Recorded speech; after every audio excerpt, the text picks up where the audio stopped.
నువ్వు ఇంటర్వ్యూకి వెళ్లే ముందు ఈ 2 వెబ్సైట్ ఖచ్చితంగా యూజ్ చేయి. ఫస్ట్ వన్ వచ్చేలకి A46 of 74 days in 74 hours. First website వచ్చేలకి ఇంటర్వ్యూ వార్మప్.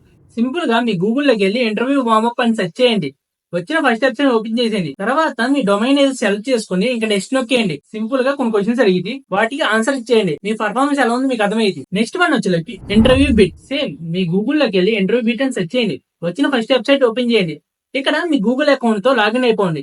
తర్వాత మాక్ ఈవెంట్స్ ఉంది కదా, దాని మీద క్లిక్ చేయగానే మాక్ ఇంటర్వ్యూ అని ఉంది, దాని మీద క్లిక్ చేయండి. తర్వాత మీ డొమైన్ ఏది సెలెక్ట్ చేసుకుని ఇంటర్వ్యూ ఇచ్చేసిన తర్వాత దీని వల్ల మీకు ఒక ఐడియా వచ్చింది మీరు ఇంటర్వ్యూ ఎలా ఇస్తారో అని. వెబ్సైట్ ని మర్చిపోతారేమో, ఈ వీడియోని సేవ్ చేసి పెట్టుకోండి. ఈ ఇన్ఫర్మేషన్ నీకు వర్త్ అనిపిస్తే లైక్ చేయి. ఇంతవరకు మన అకౌంట్ ఫాలో చేసుకోకపోతే వెంటనే ఫాలో చేసుకోండి. ఒకవేళ ఈ వీడియోని యూట్యూబ్ లో చూస్తే మన అకౌంట్ సబ్స్క్రైబ్ చేసుకుని బెల్ ఐకాన్ ఆన్ లో పెట్టేసుకోండి. మర్చిపోకుండా ఇంటర్వ్యూకి వెళ్లే ముందు ఈ 2 వెబ్సైట్ యూజ్ చేయండి. చాలా AI టూల్స్ మన Instagram page and YouTube page లో ఉన్నాయి. ఈ వెబ్సైట్ అని స్టూడెంట్ కి బాగా యూజ్ అవుతాయి. వెళ్ళి చెక్అౌట్ చేసేయండి.